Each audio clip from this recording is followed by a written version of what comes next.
அன்பானவர்களே, Tamil daily piece of bread channel உங்களை அன்புடன் வரவேற்கிறது. ஜீவ அப்பம் நானே.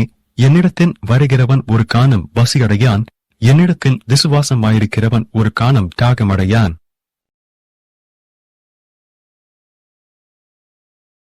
இன்றைக்கான வேத வசனம் சங்கீதம் அதிகாரம் 121 வசனம் 1-2. எனக்கு ஒத்தாசை வரும் பர்வதங்களுக்கு நேராக என் கண்களை ஏறெடுக்கிறேன். வானத்தையும் பூமியையும் உண்டாக்கின கர்த்தரிடத்திலிருந்து எனக்கு ஒத்தாசை வரும்.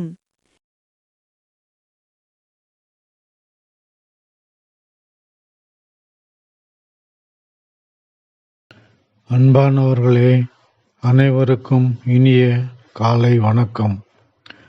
வேதாகமத்தில் நாம் வாசித்த இந்த வசனம் நமக்கு ஒரு பெரிய நம்பிக்கையை தருகிறது. எனக்கு ஒத்தாசை வரும் பர்வதங்களுக்கு நேராக என் கண்களை ஏறெடுக்கிறேன் என்று சங்கீதக்காரன் கூறுகிறார். இந்த உலகத்தில் சில நேரங்களில் நம்முடைய வாழ்க்கை சிரமங்களால் நிரம்பிவிடுகிறது. பிரச்சனைகள், கவலைகள், பயம் இவை அனைத்தும் நம்மை சுற்றி நிற்கும் போது நம் உதவி எங்கே இருந்து வரும் என்று கேட்கிறோம். அந்த நேரத்தில் வேதாகமம் ஒரு உண்மையை நினைவூட்டுகிறது. நம்முடைய உதவி மனிதர்களிடமிருந்து அல்ல, வானத்தையும் பூமியையும் உண்டாக்கின கர்த்தரிடமிருந்து தான் வருகிறது. அவர் சகலத்தையும் படைத்தவர்.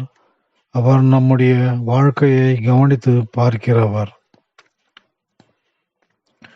நாம் மேலே தேவனை நோக்கி பார்க்கும்போது நம் இதயத்தில் நம்பிக்கை பிறக்கிறது. ஏனெனில் தேவன் நம்மை ஒருபோதும் கைவிட மாட்டார். எனவே இன்று நீங்கள் எந்த சூழ்நிலையில் இருந்தாலும் உங்கள் கண்களை தேவனை நோக்கி உயர்த்துங்கள்.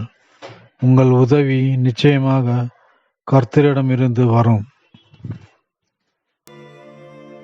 இப்பொழுது நாம் ஜெபம் செய்வோம்.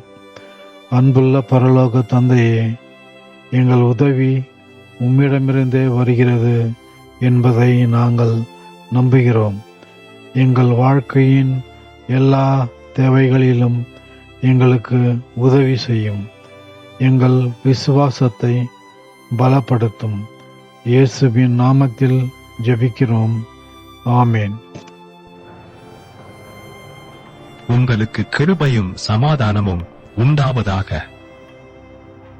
அன்பானவர்களே, இந்த daily piece of bread Tamil சேனலை சப்ஸ்கிரைப் செய்யுங்கள், லைக் செய்யுங்கள், நண்பருக்கும் உறவினருக்கும் தெரியப்படுத்துங்கள். மீண்டும் நாளை சந்திப்போம். நன்றி, வணக்கம்.